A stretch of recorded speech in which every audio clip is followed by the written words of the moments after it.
জানেন কীর্তন শুনলে হবে না বাবা, সবার আগে একটু অনুভবের দরকার।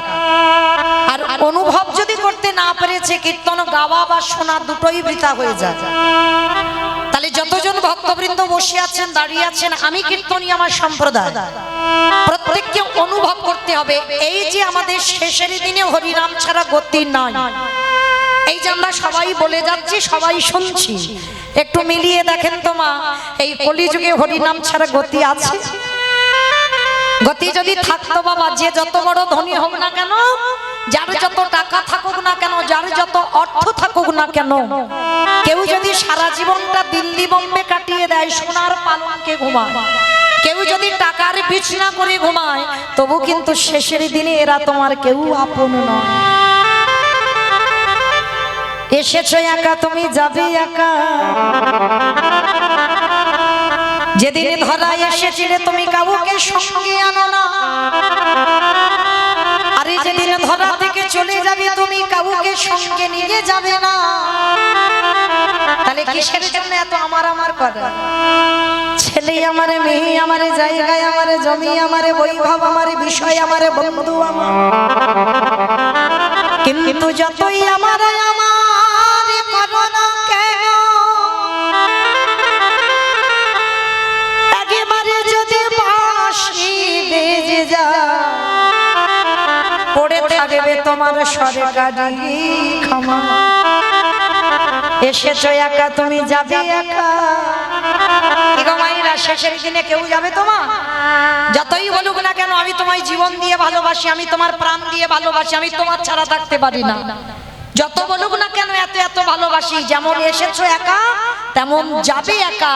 এসেছো হাতে করে কিছু আনোনি, আর যেদিন চলে যাবে সেদিনও তুমি কিছু নিয়ে যাবে না। তবে সাথ দেবে কি? তোমার কর্মফল। তুমি যেমন কর্ম করবে তোমার তেমন সাজা পেতেই হবে। এই যে আমরা মানুষরা না বাবা, ভুলভাল সিদ্ধান্ত নিই, অনেকে দোষ চাপাই, অমুকের জন্য আমার জীবনটা বরবাদ হয়ে গেল, অমুকের জন্য আমার জীবনে এত কষ্ট, অমুকের জন্য জীবনে আমার এত দুঃখ। সব ভুল, কোনোটাই ঠিক নয়। মনে রেখো, তোমার সুখ দুঃখ তোমার উপরে, কারণ তোমার কর্মই তোমাকে নিয়ে যাবে সুখের পথে, তোমার কর্মই নিয়ে যাবে তোমার দুঃখের পথে। কতদিন তুমি হরিবাসরে বসেছো, কতদিন তুমি ভাগবত আসরে গেছো, কতদিন একাদশী করেছো, কতদিন গোবিন্দ চরণে নয়ন জলে তুলসী দিয়েছো। এই ভালো ভালো কর্মগুলো তোমার সাথ দেবে। তবে মায়েরা, আর একটি গ্যারান্টি আমি দিতে পারি, আর একজন তোমার সাথ দেবে, সে কে জানো? ওই গ্যারান্টিটা আমি দিচ্ছি। আমার এলাকায় নিয়ম আছে বাবা, সে যত বড় লোক হোক আর যত গরিব হোক, যার বাড়িতে আছে তো খুব ভালো, আর যার বাড়িতে নাই, দুটো জিনিস ভাড়া করতে হবে, একটা হলো খোল আর একটা হলো করতা। আর যখন মরা দেহটা কাঁধে নিয়ে যায় কি বলে? বলো হরি, বলো হরি। কি মাইরা বলে তো আপনাদের এই এলাকায়? বলে তো, মানুষ মরে গেলে বলো হরি হরি বল। কেন বলবো? এই জায়গাটা একটু ভালো করে অনুভব করে দেখেন বাবা। ঠাকুর বিসর্জন করতে যাচ্ছি, বড় বড় ডিজে বক্স বাজছে, বাজছে না? শুধু বাবা ভ্যানে করে এখন যাচ্ছে না, লরিতে করে বাবা বক্স বেঁধে ডিজে বাজাতে বাজাতে যাচ্ছে। কি মা যাচ্ছে তো? তাহলে যেদিন আমাদের দেহটা বিসর্জন হবে, সেদিন কি একটা ডিজে বক্স বাজাতে বাজাতে গেলে হতো না? নিশ্চয়ই হতো। তাহলে হচ্ছে না কেন? এই জায়গায় চৈতন্য মহাপ্রভু শিক্ষা দিলেন, ওরে কলির জ্ঞানন্ধ জীব, পিছনের দিকে তাকিয়ে দেখ, যেমন এসেছিস একা যাচ্ছিস একা, আর সাত দিচ্ছে কে? এই হরি নামে যাবে, কেউ সাথে যাচ্ছে না। আমারে পচা দেখো, দেখো যা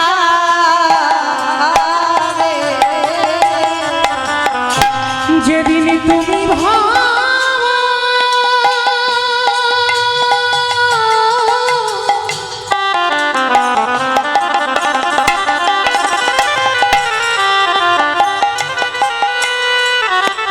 যেদিন তুমি ভাবো,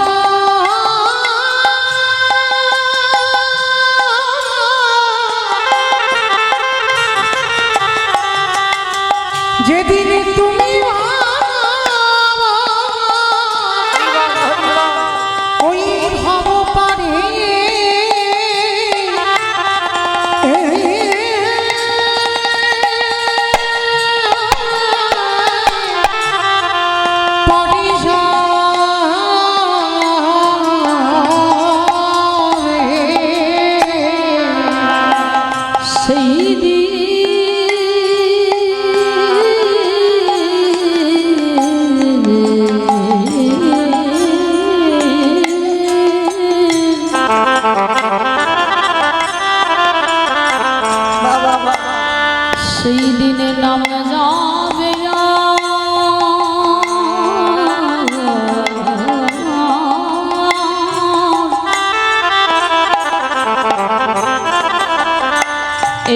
লজ্জা দেহ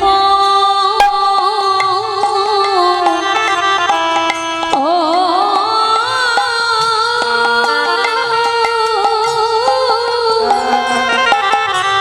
দেহ যাবে।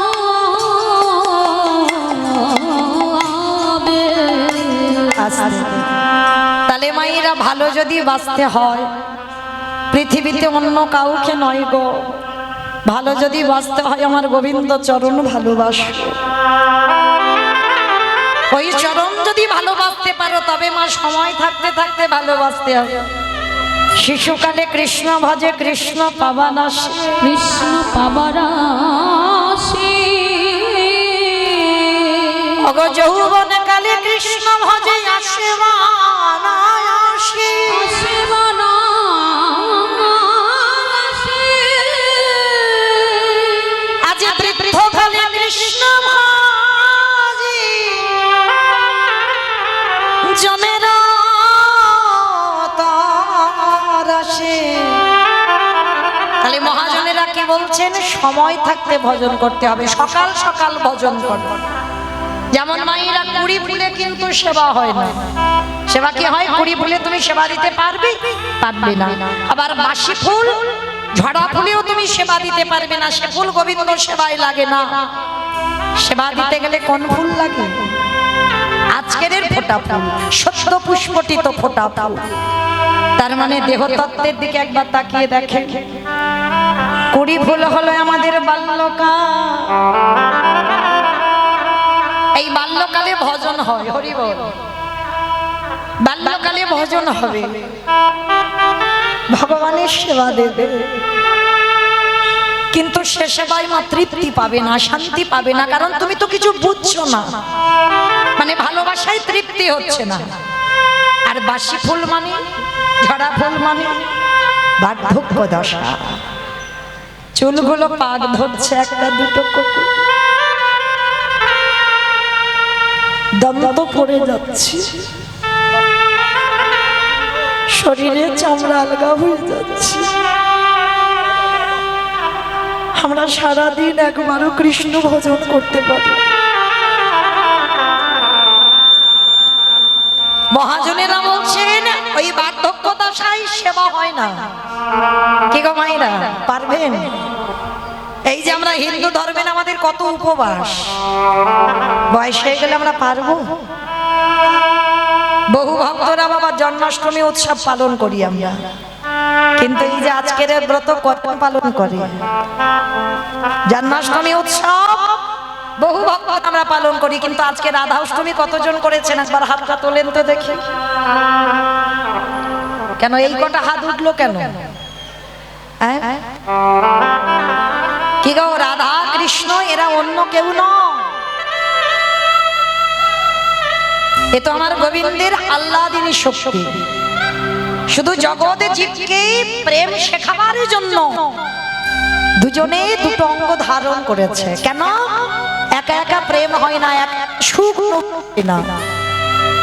কারণ দেখবেন মা, যখন আপনারা সাজগোজ করবেন, কোনো কোনো সময় দেখবেন আয়নার কাছে দাঁড়াবেন, নিজেকে নিজে ভালো লাগবে, মানে নিজের প্রেমে নিজে পড়ে, মানে এতটাই সুন্দর সাজ হয়েছে। মানে নিজের আয়নায় দেখেছিল আমার গোবিন্দ একদিন, আর দর্শন করে মনে মনে ভাবলো আমি এত সুন্দর, কিন্তু একা একা কি বাবা আনন্দ উপভোগ করা যায়?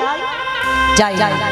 তাহলে একটা নারী প্রেম, তার জন্য ভগবান নিজের অঙ্গ থেকে নিজের আল্লাদিনী শক্তি, আল্লাদিনী মানে আনন্দ শক্তি, নিজে আনন্দ উপভোগ করবে বলে আমার রাধারানীকে সৃষ্টি করেছে। রাধারানী কারোর গর্ভে আসেনি, রাধারানী গোবিন্দের আল্লাদিনী শক্তি। এই রাধা কৃষ্ণ কোনো ভেদ নয়। আর যারা বোঝে না বাবা, তারাই জানে না, তারাই এত এত কথা বলে, রাধা কৃষ্ণ প্রেম করে বেড়াচ্ছে। ওরা অন্য কেউ নয়, ওদের একই আত্মা, দুটো অঙ্গ দুটো দেহ ধারণ করেছে। কেন? জগৎকে লীলা শিক্ষা দেওয়ার জন্য। তাহলে আজকের সেই রাধারানী সখীদেরকে বলেছিল, সখীরে কুড়ি ফুলে সেবা হয় না, বাসি ফুলে সেবা হয় না, আমাদের ফোঁটা ফুল লাগায়। আর ফোঁটা ফুল মানে আমাদের যৌবন। কি গো মাইরা, যখন দেখবেন তোমার শরীরের ক্ষমতা থাকবে, এই যে হাত পা চলবে, তোমার শক্তি আছে, তোমার ক্ষমতা আছে, কাজকর্ম করবা, তখন ভজন সাধন করে যতটা তৃপ্তি পাবে তা অন্য কাল কোনোদিনই হবে না। তাই জন্য রাধারানী বলেছিল, ললিতা রে আমার গোবিন্দ ব্রজ ছেড়ে মথুরায় চলে গেল, আরে যেদিন আমারে বধূ মথুরা থেকে ব্রজে আসবে, সেদিনে যদি আমার দেহে না থাকে, বলে বলে বিধি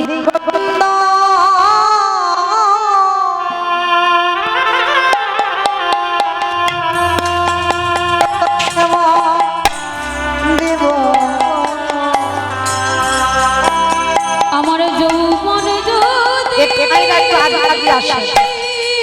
পিছনে সামনে অনেকটা জায়গা আছে, একটু আগে আগে আসে, একটু নিবে।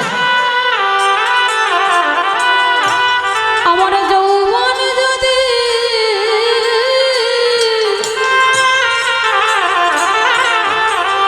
ফুরায়ে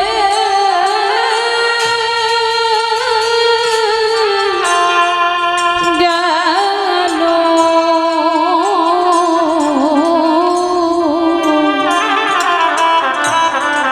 আমি কি দিয়ে গোবিন্দ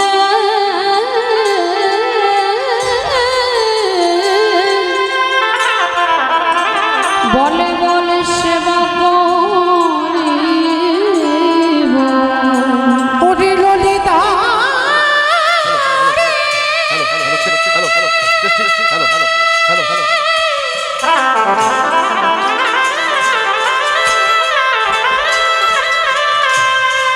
প্রাণ সখী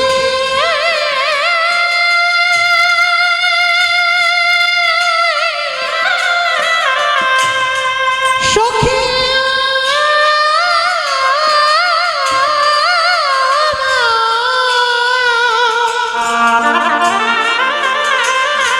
ওরে মনমিলা সখী রে,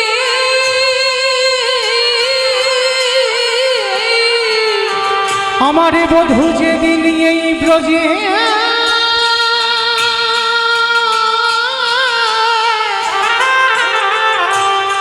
ব্রজে ফিরে ফিরে আসিবে,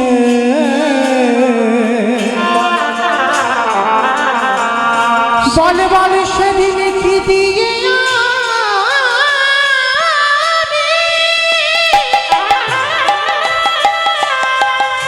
কি দিয়ে আমারে বাঁধা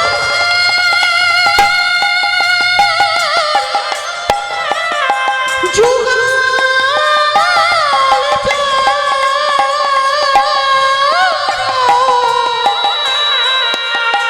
যুগল চরণ সেবা করি।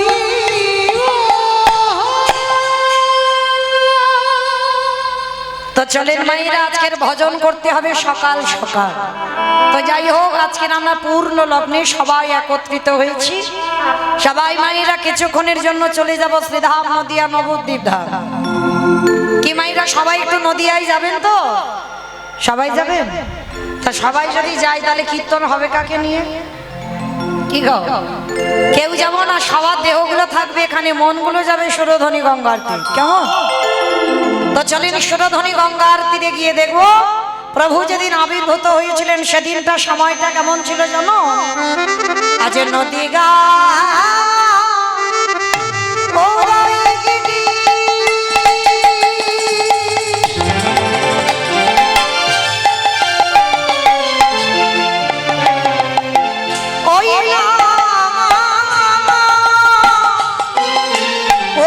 চন্দ্র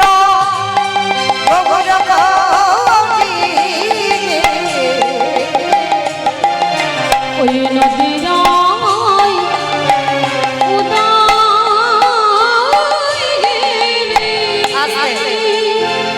আমাইরা কীর্তন শুনতে গেলে ভগবানের জন্য একটু কাজকর্ম করতে হয়। আপনারা জানেন তো কাজকর্মগুলো কি কি? হ্যাঁ, বসে বসে ঘুমোতে হয়। সন্ধ্যাবেলাকে ঘুমায়?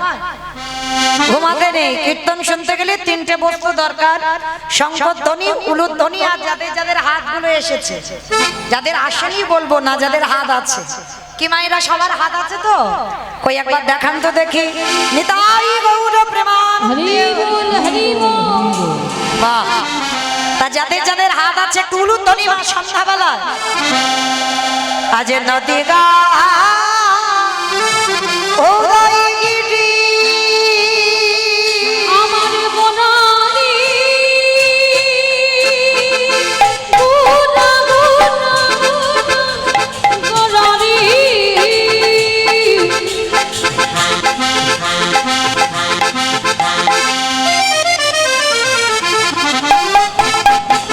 গোদা গোদা গোদা গোদারি গোদা গোদারি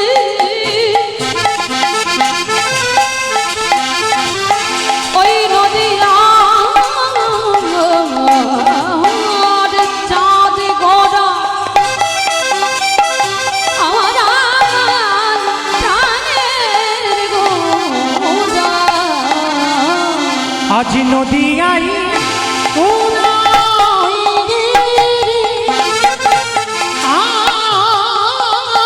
পূর্ণ চন্দ্র গৌরে হরি কৃপা করি হইল উদার। আজ কৃপা করে হইল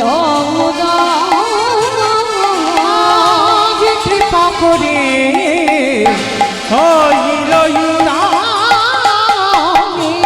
আজ সোনার নদিয়া প্রভু উদয় কালো। সোনার নদী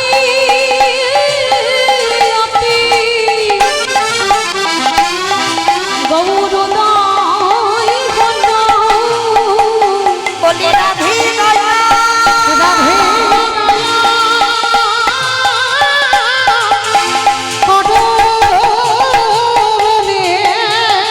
সোনার নদী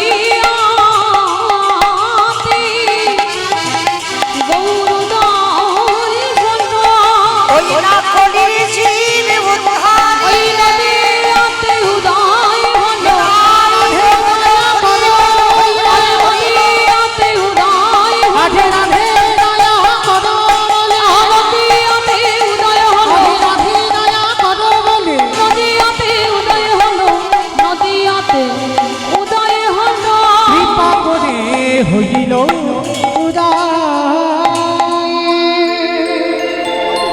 মাইরা এইবার একটু আমি বলবো, মন প্রাণ দিয়ে আস্বাদন করবে, নিস্তব্ধ হয়ে। কেমন? কোনো কথা নয়, কোনো গন্ডগোল নয়। কলিকালে যিনি সত্যতে নারায়ণ, ত্রেতাতে রাম, দাপরে কৃষ্ণ, কলিতে হলো গৌরাঙ্গ। চারটে যুগে ভগবান চার ভাবে অবতীর্ণ হয়েছে। কিন্তু যেই নারায়ণ, যেই রামচন্দ্র, যেই কৃষ্ণ, সেই তো গৌর। তাহলে আজকের কলিযুগে যে কৃষ্ণ গৌর হয়ে এলো, সাধারণ কোনো ভক্তের ডাকে আসেনি, এসেছিল কার ডাকেই? না, শান্তিপুরের মাটিতে বুড়ো অদ্বৈত আচার্য গোসাই। আমাইরা এই অদ্বৈত আচার্য গোসাইকে জানো? তোমাদের গ্রামে জানো? কেউ ভেবো না। যাদের বাড়ি পঞ্চতত্ত্ব ছবি আছে, বাবা শ্রীকৃষ্ণ, চৈতন্য প্রভু নিত্যানন্দ, শ্রী অদ্বৈত গদাধর, শ্রীবাস আদি গৌর ভক্তবৃন্দ। এই যে বাবা 5 জনের ছবি আছে, মাঝখানে জেনে নিমাই, আমরা সবাই জানি। আর ওই নিমাইয়ের ডান দিকে দেখবেন একটা বয়স্ক লোক দাঁড়িয়েছে, একেবারে মুখে চুল গোপ, দাড়ি পেকে সব সাদা। ইনি হলেন বুড়ো অদ্বৈত আচার্য গোসাই। আমার চৈতন্য মহাপ্রভুর থেকে 52 বছরের বড়, 1-2 দিনের বড় নয়। আর যার আকুল আহ মানে 12 বছর তুলসী বাসিয়ে কৃষ্ণকে গৌর করে এনেছে। তাহলে এইবার আমাদের জানার বিষয়, পৃথিবীতে ভক্তের অভাব নাই। মা লাখ লাখ ভক্ত আছে, হাজার হাজার ভক্ত আছে, কোটি কোটি ভক্ত আছে। তাহলে এত ভক্ত থাকা সত্ত্বেও একেবারে শান্তিপুরের বুড়ো মালির ডাকে কেন এলো কৃষ্ণ গৌর হয়ে?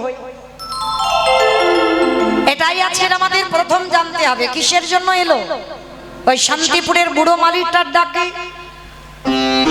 তাহলে বাবা ওই বুড়ো মানুষটার শরীরে কতটা পাওয়ার ছিল, কতটা ক্ষমতা ছিল, যার জন্য কৃষ্ণকে গৌর করে আনলো। সেই সুখবিলাস পরিত্যাগ করে, রাজ সিংহাসন পরিত্যাগ করে, রাজ ঐশ্বর্য পরিত্যাগ করে কলিকালের মাটিতে গৌর হয়েছে। কারণ ওই মানুষটা সাধারণ কোনো মানুষ নয় মা। ওই মানুষটা ছিল যার একটা নাম হচ্ছে মৃত্যুঞ্জয়। আচ্ছা বলো তো বাবা, মৃত্যুঞ্জয় কোন ঠাকুরকে বলে? শিব ঠাকুরকে। বাহ, শিব ঠাকুরের নাম হচ্ছে মৃত্যুঞ্জয়। কেন মৃত্যুঞ্জয় বলা হলো? না, ওই একজনই দেবতা বাবা মৃত্যুকে জয় করেছিল। সত্যযুগে মরণ হলো না, ত্রেতা যুগে মরণ হলো না, দাপরিতে মরণ হলো না, কলিযুগের মাটিতে সেই ভোলানাথ অদ্বৈত আচার্য গোসাই হলো। তাহলে আমাদের জানার বিষয় যে আজকের যে ভোলানাথ তিন যুগে শিব হলো, কলিকালে কেন শিব হচ্ছে না? এই কেনর কথা জানতে গেলে বাবা আমাদের সবাইকে যেতে হবে মহাভারতে যুধিষ্ঠির রাজস্বয় যজ্ঞে। এই মহাভারতে যুধিষ্ঠির মহারাজ করেছিল রাজস্বয় যজ্ঞ। মা, যারা এখানে তত্ত্ব জ্ঞানী, যারা শাস্ত্র জ্ঞানী, যারা গ্রন্থ পাঠ করেন তারা জানেন এই রাজস্বয় যজ্ঞ করতে বাবা বহু মানুষের প্রয়োজন। কারণ যজ্ঞ অনুষ্ঠান একা একার দ্বারা অসম্ভব। যেমন আমার এই কমিটি দাদা ভাইরা এই যে রাধা অষ্টমী কীর্তনটা করাচ্ছেন, একা একার দ্বারা কি হচ্ছে? আপনারা প্রশ্ন করবেন মৌমিতা কেন ব্যক্তিগত কীর্তন তো হয়, একাই অনুষ্ঠান করে? বলে শোনো ভাই, অর্থ হয়তো একজন দেয় কিন্তু শ্রম অনেককে দিতে হয়। যেমন এই অনুষ্ঠান করতে গিয়ে কত দাদা ভাই, কত ভাইদের, কত বাবাদের শ্রম দিতে হয়। তো মহাভারতে যুধিষ্ঠির মহারাজ রাজস্বয় যজ্ঞ করলো, আর সেই যজ্ঞে ভগবান কৃষ্ণ বর্তমান থেকে সবাইকে দায়িত্ব বুঝিয়ে দিল। সবাইকে একটা একটা করে কাজ বোঝাচ্ছে। আর যুধিষ্ঠির মহারাজ ডাক দিল, কৃষ্ণ কৃষ্ণ, তুমি তো সবাইকে দায়িত্ব দিচ্ছ, ও কৃষ্ণ তুমি নিজে কোনো দায়িত্ব নেবে না, নিজে কোনো কর্ম করবে না? ভগবান আমার একটু মুচকি হেসেছে, হেসে বলল, জানো যুধিষ্ঠির দাদা, আমি তো সবাইকে একটা করে কাজ দিয়েছি, আর আমি আমার জন্য আলাদা করে দুটো কর্ম ফেলে রেখেছি। সে কি? তুমি সবাইকে একটা করে কাজ দিচ্ছ আর তুমি তোমার নিজের বেলা দুটো কাজ? আচ্ছা কৃষ্ণ, তুমি কি কি কাজগুলো করবে একবার বলো তো দেখি। বলে, জানো দাদা, আমার প্রথম কর্ম হবে এই যজ্ঞে যত যত ভক্তরা আসবে, আমি কৃষ্ণ দয়াময় হয়ে সবার প্রথমে আমি নিজের হাতে তাদের চরণ যুগলাগে ধৌত করে চমকে উঠেছে। অসম্ভব কৃষ্ণ, এটা তুই কি বলছিস? কে কোন জাতের মানুষ আসবে জাতের ঠিক নেই, আর তুই সবার পা ধোবাবি? বলে, হ্যাঁ দাদা, এটা হবে আমার প্রথম কাজ। একটা কথা মনে রেখো মা, মানুষ জাতের বিচার করে কিন্তু আমার ভগবান জাতের বিচার করে না। কে হিন্দু, কে মুসলমান, পশু পাখি, কীট পতঙ্গ, দানব মানব, সবাইকে আমার ভগবান প্রেম দিয়েছে। আর প্রেম যদি না দিত, নবদ্বীপের মাটিতে মলয় চাঁদ কাজীকে উদ্ধার করতো না। যে জায়গাটা কাজী সাহেবের সম্পত্তি, সেটা এখন হয়ে গেছে বাবা মায়াপুর। ওটা ছিল মিয়াপুর, মানে মুসলমানের নাম অনুসারে মিয়াপুর ছিল, সেটা আমরা হিন্দুরা করে দিলাম বাবা মায়াপুর। তাহলে সেই কাজী সাহেবকে উদ্ধার করেছে। আপনারা যারা যাবেন মায়াপুর দেখবেন, ওই মায়াপুরের আগের স্টপেজে পড়ে না বামন পুকুর, ওই বামন পুকুরে আছে আজও সেই কাজী সাহেবের সমাধি।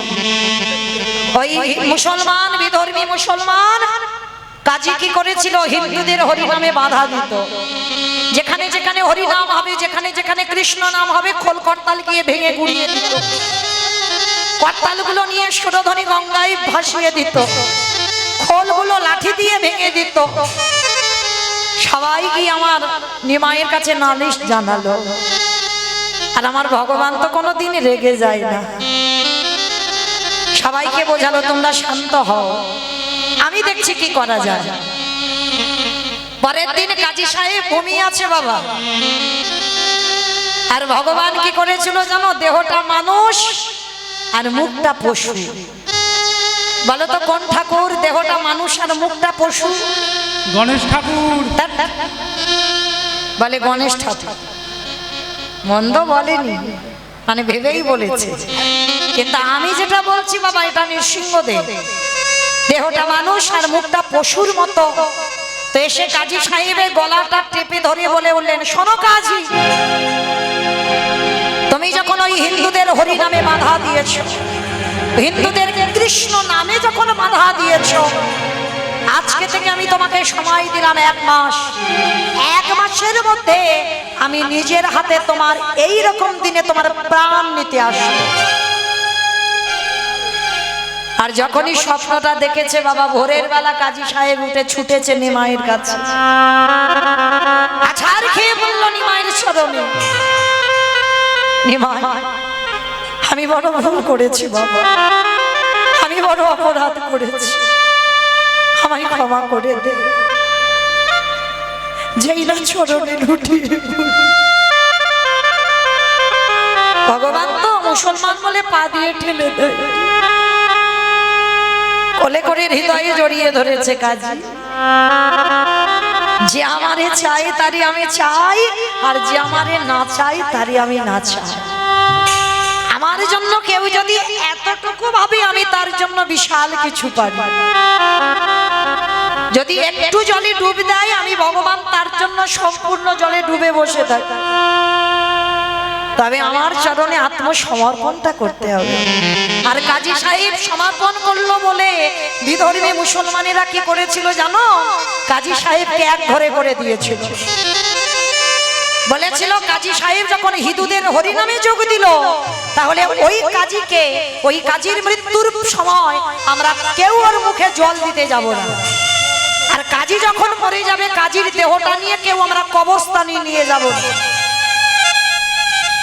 ছুটে গেল আমার নিমাইয়ের চরণে, নিমাই, তোর হরিনাম ভালোবাসলাম বলে আমার মুসলমান সমাজ ক্ষিপ্ত হয়ে উঠলো, আমাকে এক ঘরে করে দিয়েছে। আমার মৃত্যুর সময় নাকি তারা জলও পর্যন্ত দেবে না। আমার প্রভু হেসে বলেছিল, দরকার নেই কারণ, এই পৃথিবীতে যার কেহ না, আমি আছি। এই পৃথিবী যার কেউ থাকে না, তার জন্য তো আমি বসে আছি, তাকে পার করাবার জন্য। এই কাজী সাহেবের মৃত্যু যন্ত্রণা হয়েছিল মা। মৃত্যুর সময় একটু পিপাসার জলের জন্য ছটফট করে কেঁদেছিল, কেউ জল দেয়নি। আমার মহাপ্রভু মুসলমান বলে ভাবেনি, নিজের হাতে নিজের খাবারের গ্লাসে জল এনে কাজী সাহেবকে খাইয়েছি। পরশমণির পরশে লোহা যদি শোনা হয় গো, আমার ভগবানের পরশেও অভক্ত ভক্তে পরিণত। যেই না আমার কাজী সাহেবের মৃত্যু হলো, কেউ তো ছুতেও এলো না। আর মহাপ্রভু কি করেছিল জানো? নিজের হাতে কাজীকে বুকে করে জড়িয়ে ধরে,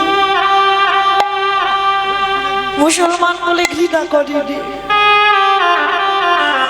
নিজের হাতে কাজী সাহেবকে কবরে দিয়েছিল, কেউ আসে। আর কাজী সাহেবের বলেছিল ওর ওই কবরের উপরে কেউ ফুলও দেবে না। মহাপ্রভু বলেছিল দরকার নেই, কেউ মরে গেলে একদিন ফুল দেবে, 2 দিন দেবে, কিন্তু ভক্তির জন্য আমি এমন ব্যবস্থা করি সারা জীবন যেন তার ফুলের অভাব না হয়। আজও গিয়ে দেখবেন কাজীর সমাধির উপরে একটা গাছ পোতা হয়েছে, চাঁপা ফুলের গাছ। একবার যদি যান গিয়ে ওই চাঁপা ফুল গাছটাকে পরশ করে, ওটা আমার মহাপ্রভুর নিজের হাতে লাগানো গাছ। মানুষ কবরের উপরে একটা দুটো ফুল দেবে, আর ওই চাঁপা ফুল থেকে, চাঁপা ফুলের গাছ থেকে শত শত ফুল ওই কাজী সাহেবের কবরের উপরে পড়ে। তাহলে ভগবান কি কোনোদিন জাত বিচার করে? মানুষ করে। আজকের সেই ভগবান রাজস্বই যজ্ঞে পা ধোয়ার দায়িত্বটা নিয়েছে। আচ্ছা মা, এই জায়গাটা একটু ভেবে দেখেন তো, ভগবান হয়ে পা ধোয়াবে কেন? যার কোনো কিছু অভাব নেই, যে মনে করলে একটা সেকেন্ডে পৃথিবীটাকে লয় প্রলয় করে দিতে পারে, যার ইচ্ছাতে মরা গাছে ফুল ফোটে, শুকনো গানে উজান ঘর, যার ইচ্ছাতে জগতে চলে, সেই ভগবান আজকের কিসের জন্য পা ধোয়াচ্ছে? মনে রেখো মা, নিজে আচরি ধর্ম জীবেরই শিখায়।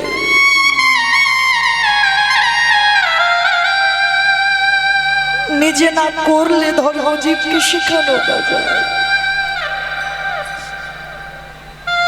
আমি যদি আমার বাবা মাকে সম্মান না করি, আমার কথা শুনে বাবা কেউ শিখবে বলে কিছু মনে হয়? আমি যদি বৈষ্ণব দেখলে আমি যদি নত জানু না হই, আমাকে দেখে কেউ শিখবে বলে মনে হয়? আমি যদি সাধুগুরু বৈষ্ণব চরণে নত হই, তবেই আমাকে দেখে শিখবে। আমি কৃষ্ণ বলে কাঁদলে তবে জগতের জীব কাঁদবে।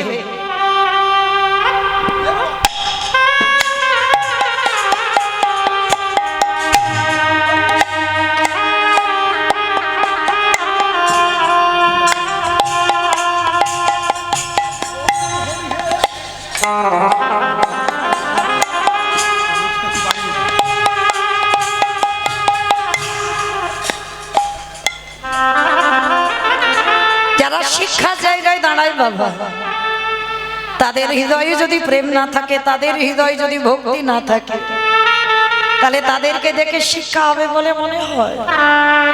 তাকে আগে নিজের আচরণ ঠিক করতে হবে। তাই তো আমার ব্রজেন্দ্র নন্দন কৃষ্ণ, বিশ্বের স্রষ্টা মালিক ভগবান রাজস্বী যজ্ঞের দরজায় দাঁড়িয়েছে। যারা যারা আসছে ছোট বড় বিচার করছে না, সবার পা ধোয়াচ্ছে। কেন? আপনাদের আমাদের শিক্ষা দিলে। ওরে কলিরিজি, তোদের ঘরেও যদি গুরুজনেরা আসে, সবার প্রথমে পা ধোবার ব্যবস্থাটা করিস। কি মায়েরা করেন আপনারা? বাড়িতে যখন গুরুজন আসে, সবার প্রথমে পা ধোমান। সে বালাই উঠে গেছে মা, আগেকার দিনে ছিল গো নিয়মগুলো। তবু যদি এই হতভাগিনীর কথা কারণ মনে থাকে, চেষ্টা করবে। বাড়িতে যদি সাধুগুরু বৈষ্ণব আসে, বাড়িতে যদি বছর অন্তর গুরুদেব আসে, সবার আগে আমাদের মনুষ্য জীবনে কর্তব্য নিজের হাতে তাদের চরণ যুগল আগে ধৌত করে দেওয়া। আর সাধুগুরু বৈষ্ণব যদি নাও পান, যে যার ঘরের বাবা মা তো আছে, যে যার ঘরের শ্বশুর শাশুড়ি তো আছে, চরণ ধরে বলে যাই। মা, আমি রোজ রোজ বলছি না, চেষ্টা করব ওই মূল্যবান দুটো চরণ যদি হারিয়ে যায় না, আর কোনোদিন পাবে না। ওই জন্য যাদের আছে একটু আঁকলে রেখে দিও। এই মূল্যবান চরণ কেন বললাম? আমি বলছি না, ভগবান কৃষ্ণ ভাগবতে বলছি। সুদামাকে বলেছিল না, সুদামা সবার আগে বড় গুরু হলো যে যার ঘরের বাবা মা, তারপরে গুরু হলো শিক্ষা গুরু, দীক্ষা গুরু, তারপরে গুরু হলাম আমি ভগবান। কই ভগবান তো কোনোদিন বলেনি সবার আগে আমি বড় গুরু। যে বড় হয় সে কোনোদিন বলে না আমি বড়। লোকে যদি তোমায় বড় বলে, সম্মান করে, তবে। আর বড় যদি হতে চাও, সবার আগে ভক্তের চরণ তলে লুটিয়ে যাও। আর এই পৃথিবীতে যারা ভক্ত চরণ তলে লুটাতে পেরেছে, সেই তো জগতে বড়। সবার কাছে যে ছোট হতে পেরেছে, সেই তো সবার বড়। ও যে ভক্তে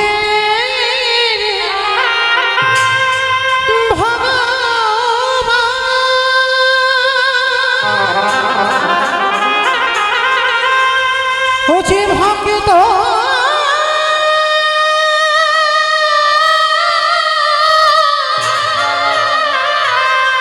ভক্ত ছাড়া কিছু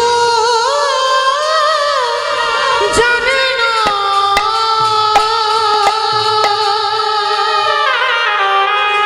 তাই তো যুগে যুগে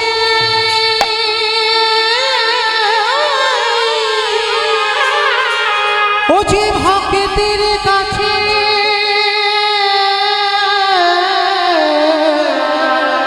কাছে ছুটে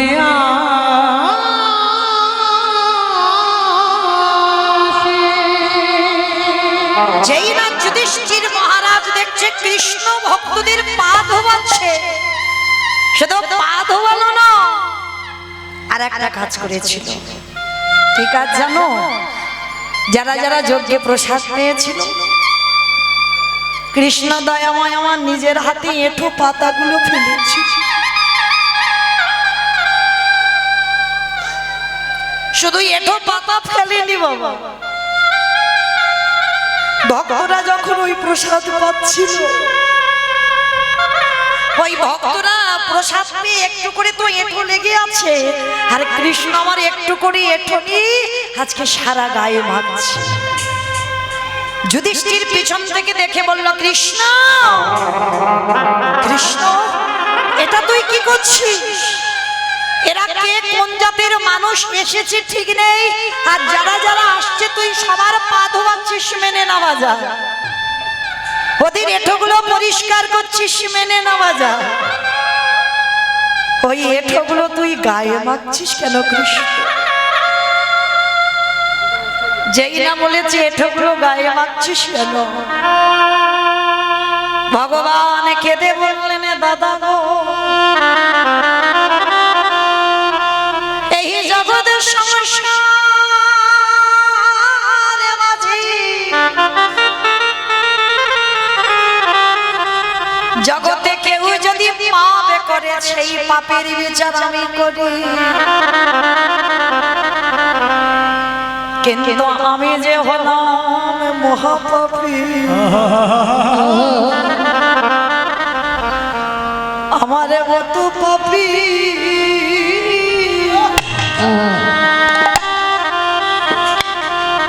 জগতে কেউ নাই। আমি যে সকলে জীবে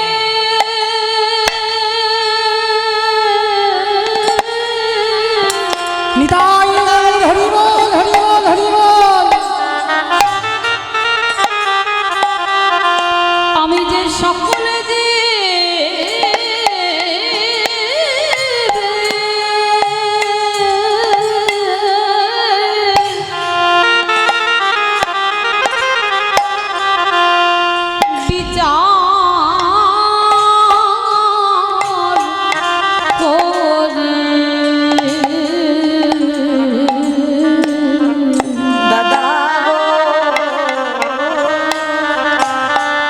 জগতে আমার মতো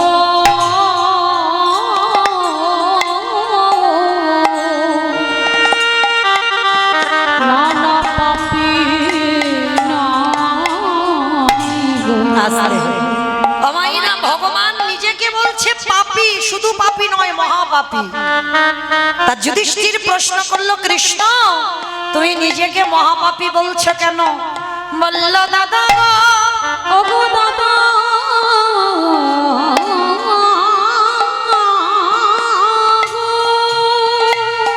এই জগতের সংসার মাঝে, এই জগতের সংসার মাঝে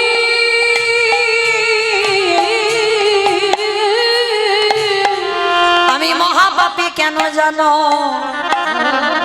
পাপটা তো আমি এই দাপরেতে করিনি, করেছিলাম ত্রেতা যুগে রাম অবতারে।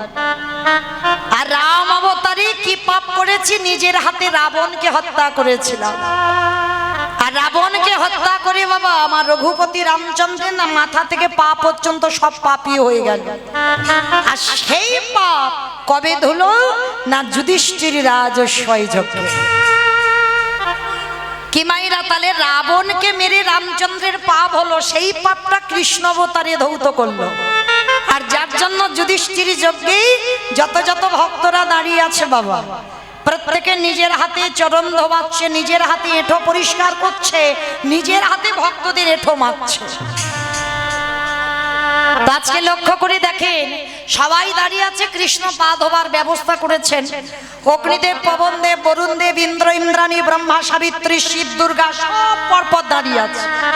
আর প্রত্যেকের পা ধোয়াই কৃষ্ণ যজ্ঞের ভিতরে ঢুকিয়ে নেয়। এমন সময় জগজ্জননী মা দুর্গা বাবা ভোলানাথকে ডাকছে, প্রাণনাথ, ও প্রাণনাথ, এদিকে এসো, এদিকে এসো। এবার তো কৃষ্ণ আমাদের পা ধোয়াবে, চলো পা দুটো ধুইয়ে নিয়ে। কথাটা শুনে আমার ভগবান একটু মুচকি হেসে বলছে, ভোলানাথ হেসে বলছে, পার্বতী তোমার কি মাথা খারাপ? কৃষ্ণ পা ধোয়াবি আর আমার পা দুটো বাড়িয়ে দেব? শোনো, তোমার যদি এত ধোয়াবার ইচ্ছে হয় তো তুমি লাইনে দাঁড়াও, কিন্তু আমার পা কৃষ্ণ কোনো মতেই আমায় ধোয়াতে পারবে না। আর এই কথা বলে ভোলানাথ লাইন থেকে বেলাইনে চলে গেছে। আর আড়ালে গিয়ে বাবা কৃষ্ণ তো নিচু হয়ে পা ধোয়াচ্ছে, আর আড়ালে গিয়ে ভোলানাথ কি করেছে জানো? যিনি ত্রিলোকের বড় বৈষ্ণব, কোনো সাজা টাজা নয়, সেই বৈষ্ণব আমার কৃষ্ণের চোখে ধুলো দেবে বলে আড়ালে গিয়ে বাবা দুম করে একটা কুকুর হয়ে। কেন?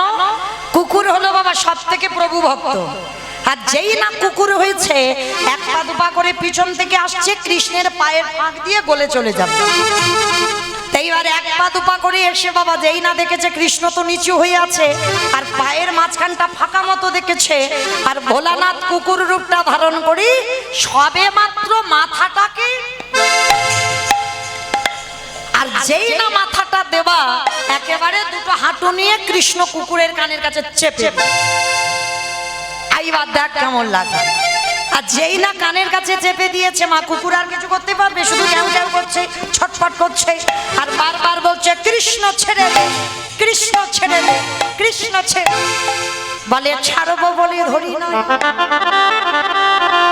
হে বৈষ্ণব গোসাই, হে বৈষ্ণব গোসাই,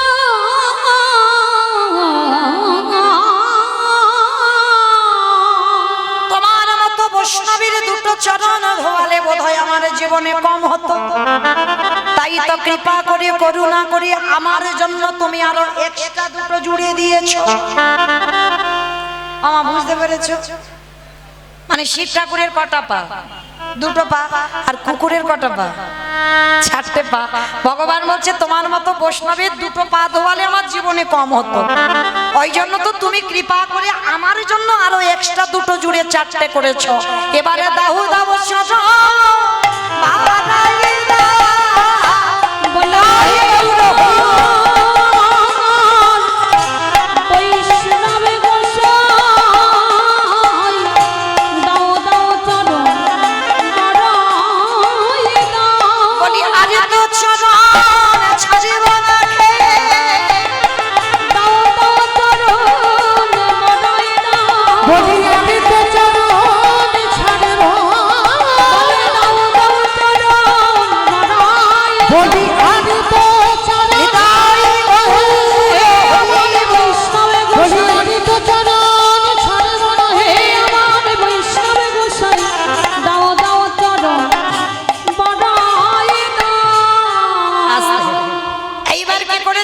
মোটা দড়ি নিয়ে কুকুরটাকে আষ্টে পিষ্টে বেঁধেছে।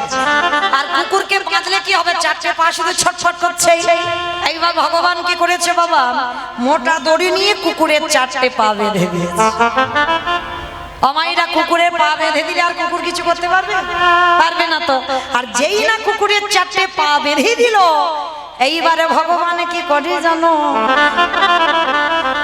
সবার পা ধোয়াচ্ছে বাবা ঘটিতে করে জল দিয়ে।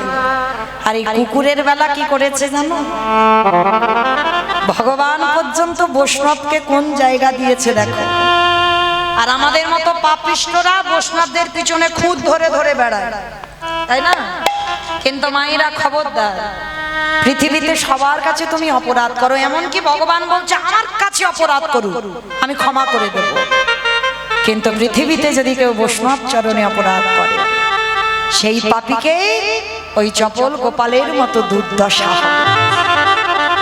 যে সংসারের জন্য হাড় খাটুনি খাটলো, ওই বৈষ্ণব অপরাধে কি হলো, কুষ্ঠ ব্যাধি হলো। আর সেই কুষ্ঠ ব্যাধি হতে নিস্তারিণী স্ত্রী লাথি মেরে ঘর থেকে বের করল। তাহলে মা, এই পৃথিবীতে যেন কেউ এই রকম না হয়, কেউ যেন বৈষ্ণব চরণে অপরাধ করো না। আর আজকে ভগবান পর্যন্ত সেই বৈষ্ণবকে কোন জায়গা দিয়েছে দেখো, খালে বিলি নদী নালারে জলে না, কৃষ্ণ দয়াময় নম। তাহলে খাল বিল নদীর জল নয়, তাহলে কোন জল দিচ্ছে গো? কৃষ্ণ আমার ওই কুকুরের চরণ চারটে বুকে ধরেছে। ধরে কি করে জানো, আজ চোখের জলে চরণ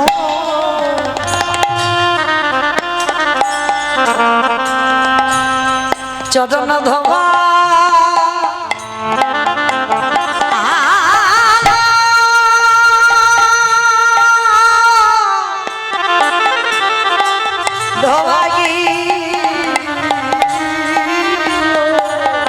হে বৈষ্ণবী কৃপা,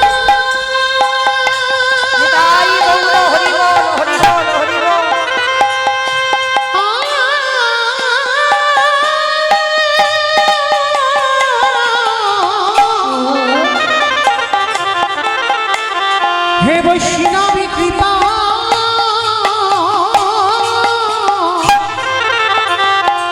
কৃপা করো বলে আজ চোখের জলে চড়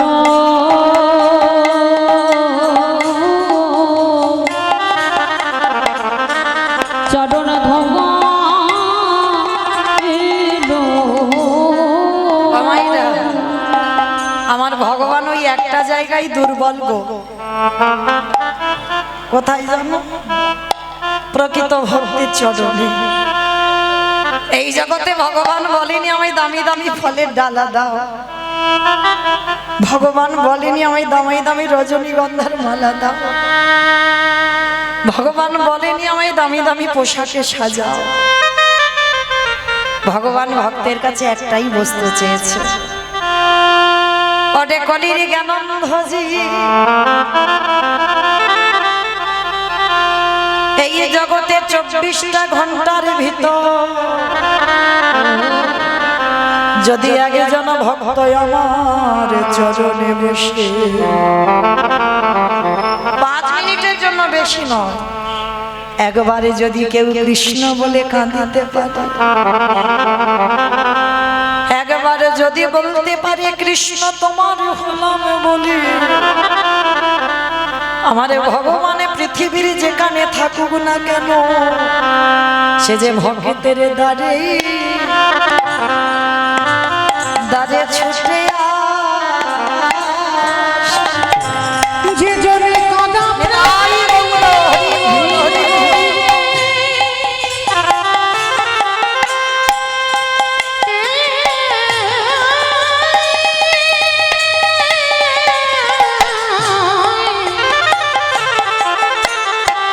যে জনে কাঁদা প্রাণে একেবারে ডাকিতে পারে,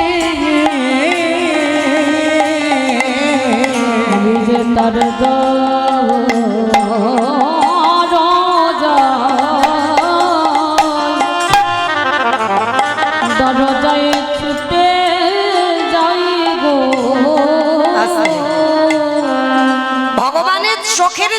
করছি কুকুরের পায়ে, কিন্তু এরা তো অন্যান্য লোকেরা কেউ বুঝতে পারছে না কুকুরটাকে ভগবান জানে আর কুকুরটা জানে। এইবার সেই কুকুরের চরণ যখন ধৌত করলো কৃষ্ণের চোখের জল, কুকুরের রূপী ভোলা না দেখে দে বলল কৃষ্ণ কাঁদে। কৃষ্ণ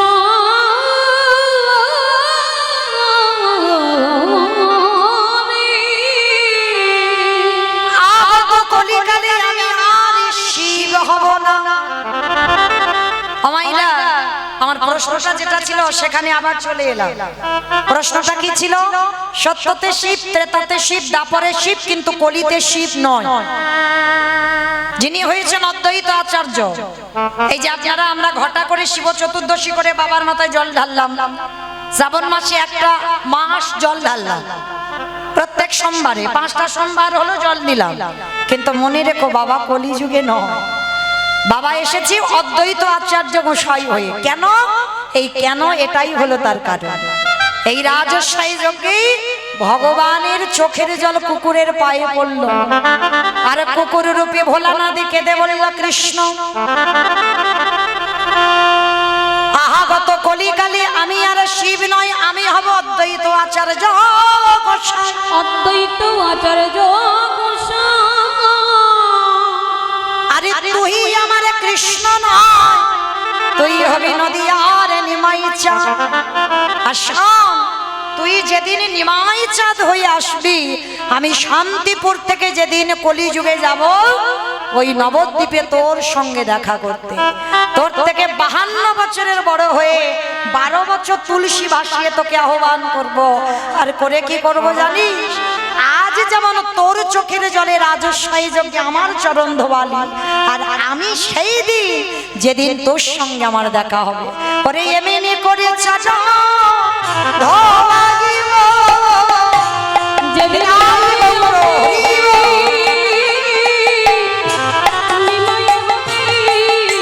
এমনি করে চরণ ধোয়াইব। আসতে। তাহলে মায়েরা পরিষ্কার বোঝা গেল আজকে সেই অদ্বৈতের ডাকে কৃষ্ণ গৌর হয়ে এলো। আর এসে কি করছে জানো? কেহ বলি পুরবিতে রাবণ বধিলা, কেহ বলে পুরমিতি। আমা উলু কই? মাঠে মাঠে কেহ বলি পুরবিতে রাবণ বধিলা, কেহ বলে পুরমিতি আমার গোদানি। গুদা গুদা গুদা গোদারি।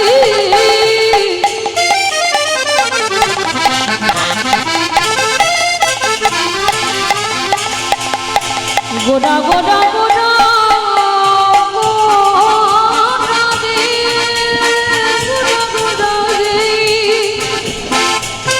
নিতাই গৌর হরি বল। ওই নদিয়ার চাঁদ গড়া আমার প্রাণের গোদা। কেহ বাদে পুনাবেতে রাবণ বধিলা, ওই না গোলকের বৈভব লীলা প্রকাশ করিলা, ওই গোলকের বৈভব লীলা প্রকাশ করিল। ওই গোলকের বৈভব লীলা প্রকাশ করিলা। সেই রাধার ভাবে গোড়ায় অবতারা, রাধারে ভাবে রে গোদা অবতা। শ্রীরাধারে ভাবে মে গোড়ায় অবতার, রাধারে ভাবে গোদা অবতা। হরে কৃষ্ণ নামে গৌর করিলা প্রচার, ওই হরে কৃষ্ণ নাম গৌর করিলা প্রচার। ওই হরে কৃষ্ণ নাম গৌরী করিলা প্রচার।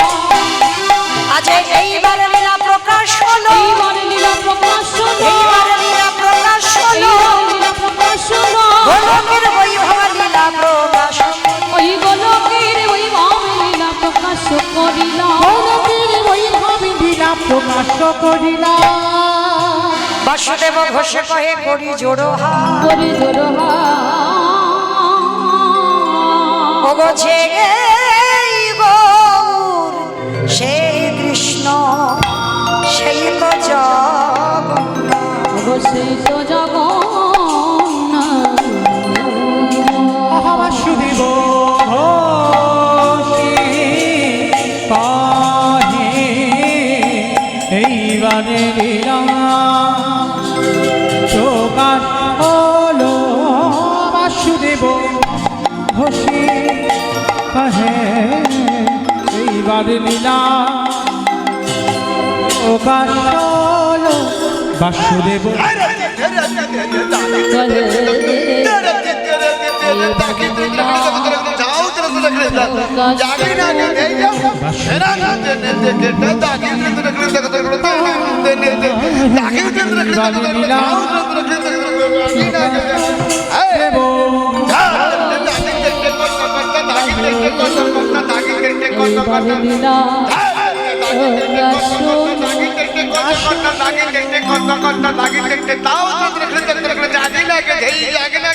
দেব ঘোষে কহে এইবার লীলা প্রকাশ হলো নিতাই গৌর প্রেমানন্দে হরি বল হরি বল হরি বল প্রকাশ হলো বাসুদেব ঘোষে কহে এইবার লীলা প্রকাশ হলো রে